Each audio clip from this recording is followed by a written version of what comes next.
Tracks by vocal Amir Emadi, arrangements by Afshin Azari.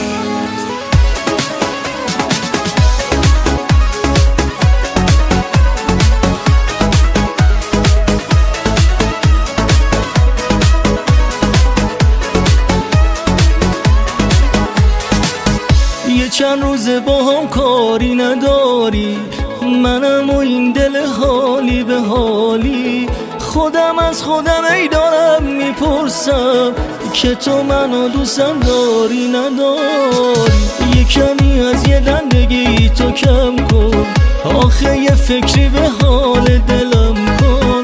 تا که میام بگم کجای عشقم، بهم میگی بابا برو ولم کن. دلم اگه خسته از کار توه یا اگه شکست از کار توه، دل بیقرارم دار و ندارم، آخه بی انصاف مال توه.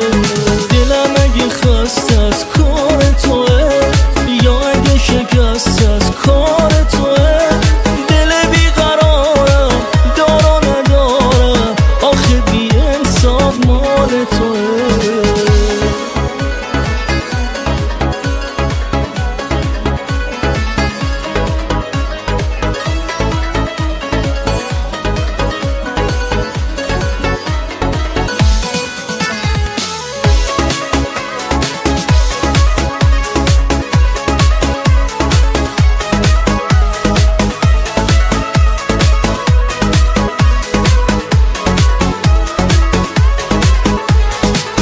نمیدونی چقدر حالم عجیبه، چشات یه لحظه از یادم نمیره.